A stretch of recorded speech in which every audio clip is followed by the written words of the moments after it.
Good evening, Magic players and card collectors of all kinds.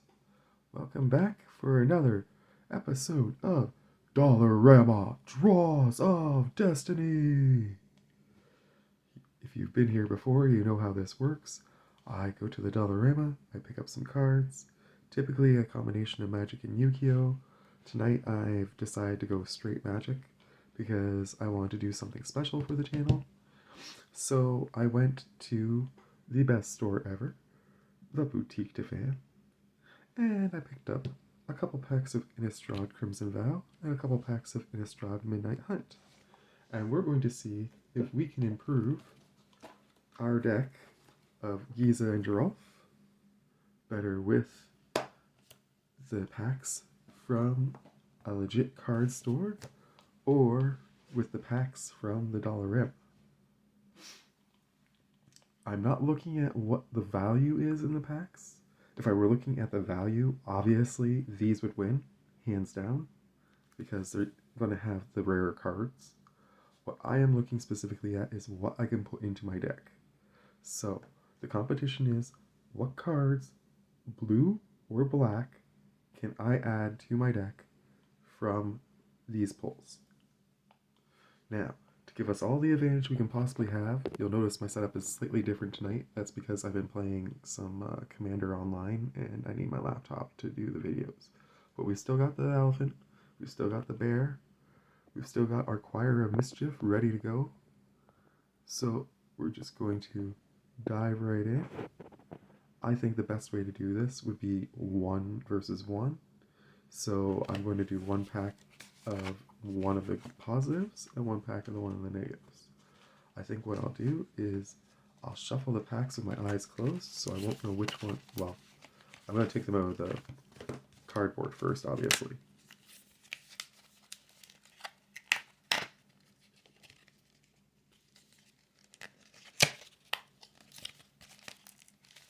How does one open this? I've never gotten one of these before. There we go.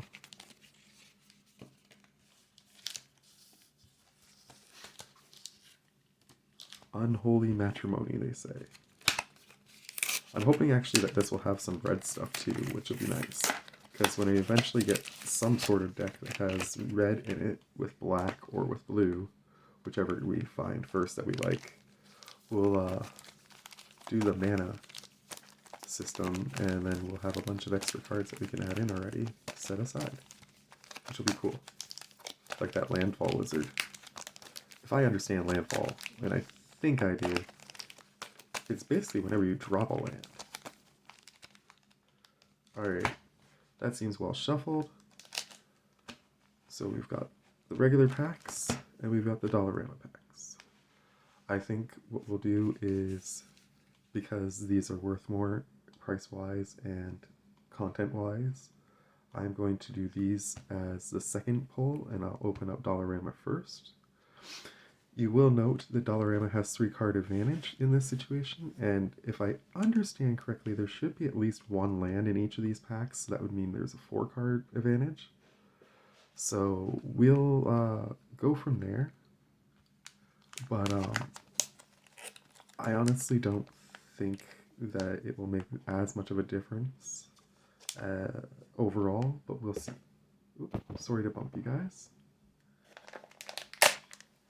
Dollarama pack number 1 being opened.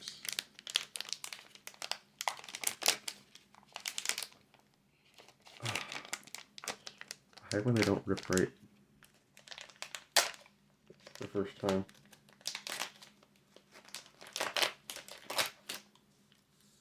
There we go. Dollarama pack number 1.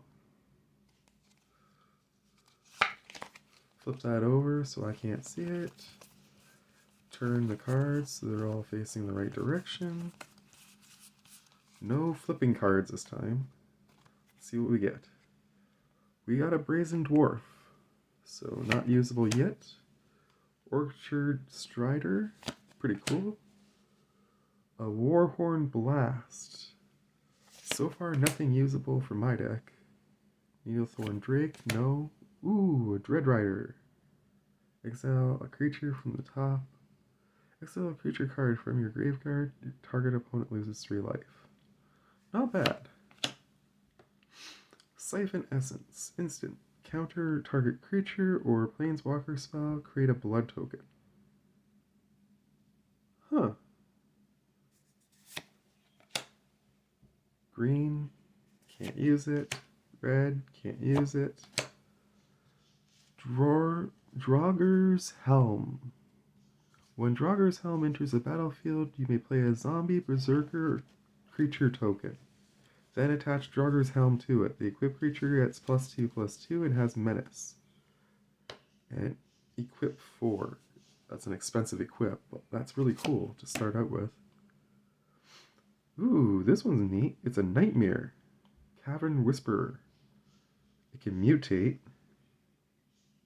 If you cast a spell for its mutate cost, pull over or under target non-human creature you control.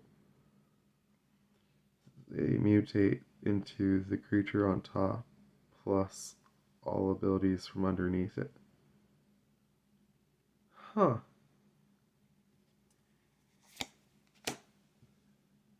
Unblinking Observer.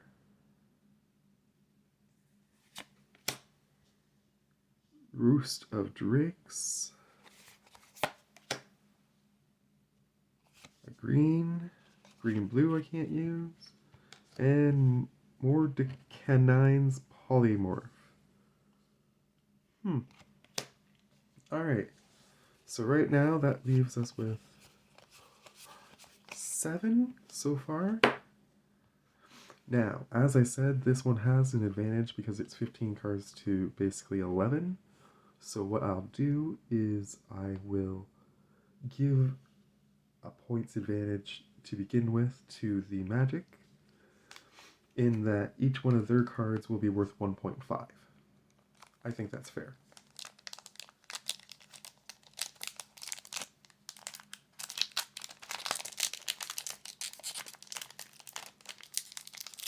Let's see what Innistrad Midnight Hunt has for us. Ripped the pack art a little bit there, unfortunately. We got a zombie token, that's pretty cool. I have no idea what the... Oh, I'm on the wrong end of this. Oh, whatever. Ooh, that's pretty.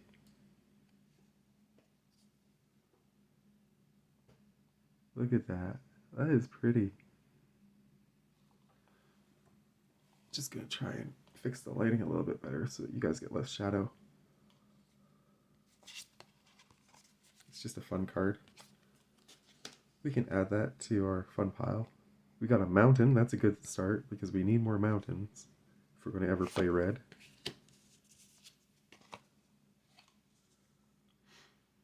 Shipwreck Sifters, that's 1 for the blue. Plummet, don't need. Storm Rider Spirit, yes. Griff, I can't use. Another Griff. Ballow Time. Defend the Celsius. Spell Run Painter. Ooh, look at that one, that's cool. Harvest Tide Infiltrator, Human Werewolf, Trample, Daybound.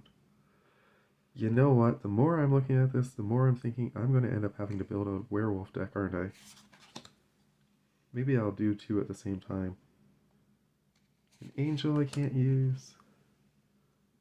Duel for Dominance. A nice green. Too bad green is useless to me. And that nice zombie token. So, 4.5. No. 6. 7 to 6 right now. I will count the mountain because I need the lands before I can count any other reds. Not so bad. 7-6 going into pack number 2. Dang, nabbit.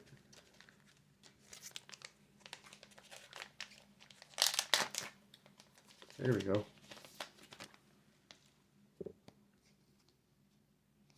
Okay, I'm on that end, so it should be like this. There we go. Oh, we've got a flipper. We got two flippers. Two flippers going at this. Green, not helpful. Blue, Skyclave Squid. I like the full art on this. Defender, landfall. Whenever a land enters the battlefield under your control, Skyway Squid can attack this turn as though it didn't have Defender. Nice. A red I can't use. It's a pretty cool holo though. Minotaur Shaman.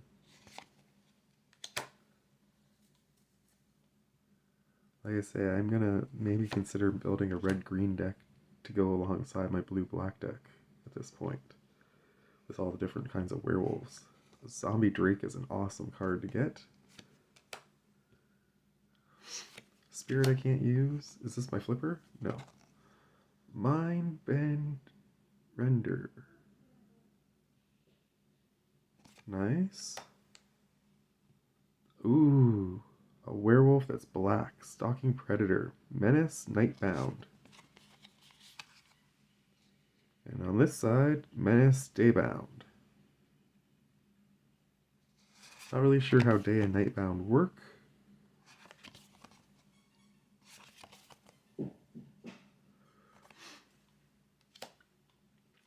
So I'll have to look that up because I might want to include that. That is pretty neat looking.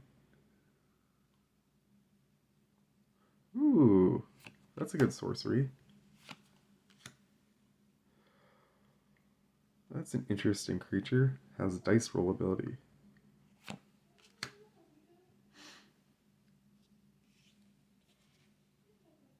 Or rogue. A vampire I can't use. A red-black that looks awesome, but I can't use it yet. And a green. The current score sits at 1, 2, 3, 4, 5, 6, 7, 8, 9, 10, 11, 12, 13 for Dollarama. 13-6 going into our first pack of Crimson Vow. Can Crimson Vow bring this back up to an even playing field? Remember, keep in mind, I'm scoring 1.5 for every card that is usable from these packs. And I'm considering any land other than white now usable because I will eventually build a pretty solid green-red deck, it sounds like. A human token, not really sure I need that. Ooh, that's a pretty art card. Doesn't have the shine that the other one did, but it's a pretty art card. I'll keep the art cards down here. We got Plains, so that's the one land I couldn't actually use. Cradle of Safety. At least we got a blue to start things off. A second blue. A third blue. Nice. 3 blues in a row. That's a good start. Then we have a Sanctify. A Lantern of Lost. When Lantern of Lost enters the battlefield, exile target card from graveyard. Pay 1, exile a Lantern of Lost, exile all cards from all graveyards, then draw a card. Whew. That is dangerous for my deck. But it could also be fun to play. Catapult Fodder. Ooh, this is a flippable one, and it's a zombie. Nice. Flippable zombie. Oh, that is sick. This pack just kicked the crap out of the contest. Another black, another blue. Blue-red, legendary creature, human wizard, which looks pretty sick, to be perfectly honest. A creature skeleton. Look at that shine. I love it. Return persistent specimen from your graveyard to the battlefield tapped by paying 2. Nice. And, like I say, a human token, which is not really usable in my deck. But that just kicked the score up a notch. 1, 2, 3, 4, 5, 6, 7, 8, 9, 10, 11. 13, that makes it 26. 26 to 13. I did not expect that to happen. Giving that 1.5 advantage might have been a mistake. Dollarama is going to need to pull up their socks now. Okay.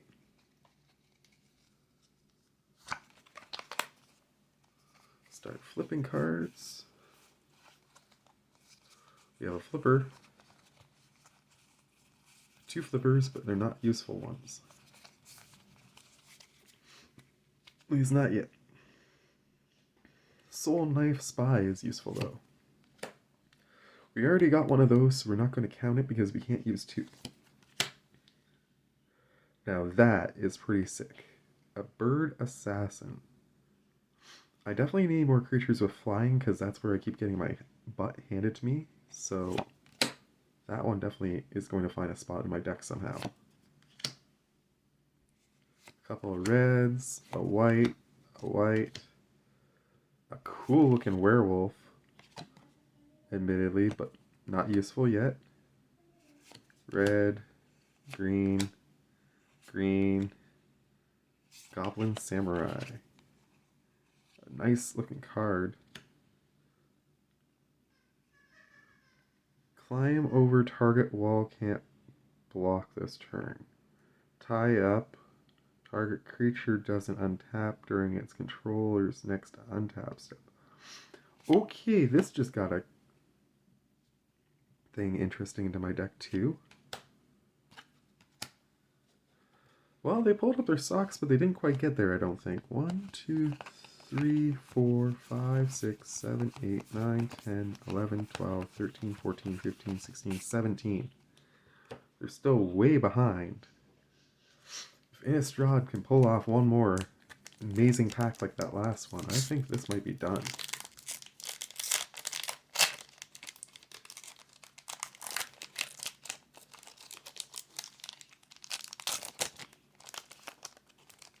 Well, we don't have a token this time, so that means we must get something really good at this card. I'm liking the art. That is some nice art, for sure. We got another mountain. Definitely useful. Blue. A blue. A blue I can't use because I've gotten so many copies of him now. A blue. A blue. A blue. A blue. A black. A black. A green that isn't useful. A black. And what in the hell is this supposed to be? You can use this card to represent a double face card. What in the hell is that thing? I thought I was getting something really sick, like a legendary card or something out of this. I have no idea what that is. I'm going to call that useless.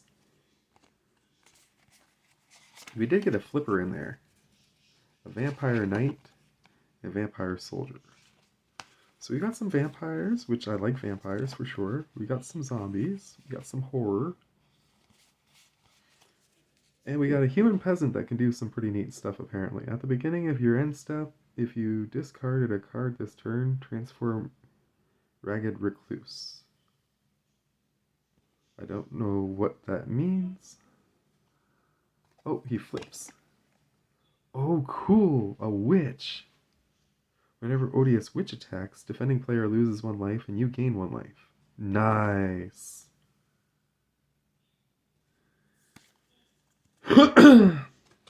Well, I think this competition is all but done, because I don't think 15 cards in here are going to be red or blue or black.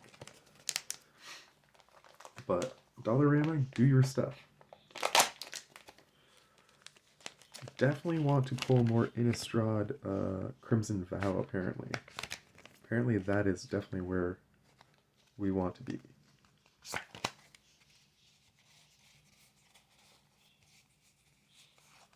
Well, we got 1 flipper that's black and 1 that's green. So that means 1 useless and 1 really good one, possibly. Plains does not help our cause. Wandering Spirit. Okay, that is really cool. We might actually finally have what we need to do this. A Fashino warrior. It has haste. Whenever a creature you control with haste attacks, create a tapped treasure token. That is pretty sick. Except it's red, black, and green. I didn't realize that, and I won't be able to use that in this deck. Although, that could be the commander for the werewolf deck, and then I could have black, red, green for it, which would be pretty sick. Manticore, nice. A werewolf I can't use. Red I can't use. Depraved Harvester, human knight that turns into... Oh, that came from a human peasant.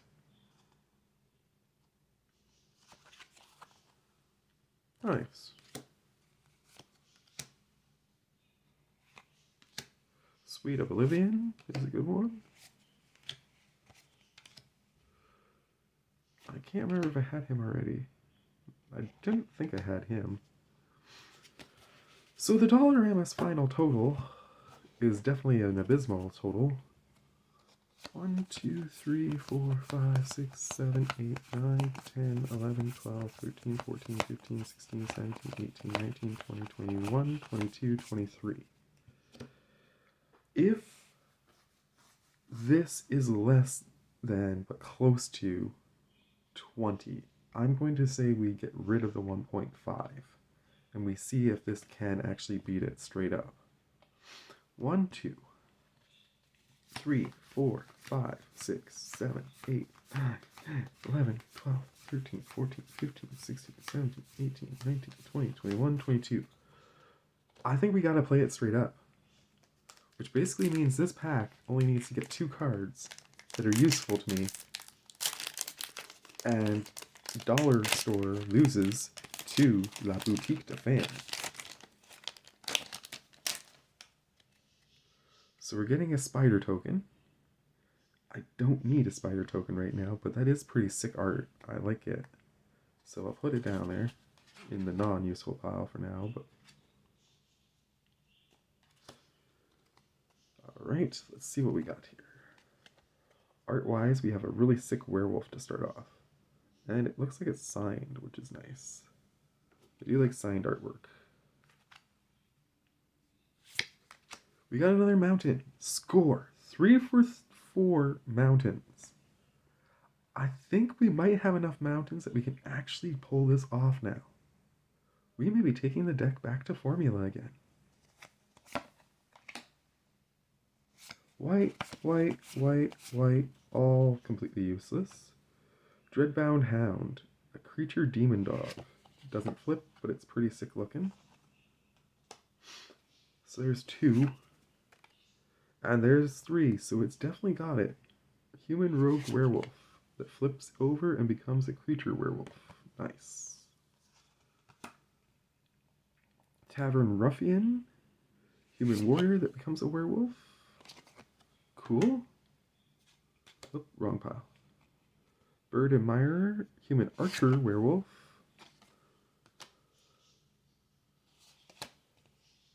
And Crossroads Candle Guide is our holo.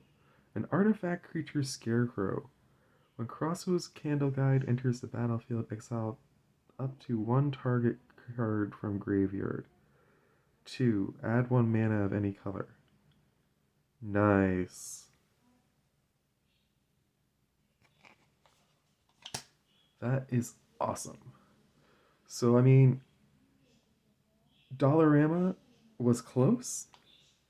If I take away the 1.5 that I originally assigned because I thought that this wasn't going to be close, I still win out with La Boutique de Fans. Anyways, I hope you've enjoyed this episode of Dollarama Draws of Destiny. And maybe next time I will try to do this again to see whether Magic can continue to hold its championship, the Dollarama, whether the Boutique de Fans can continue to hold its championship, or whether the Dollarama will return and claim victory. Anyways, that's all for me. Thank you for watching. Have a great night. Bye.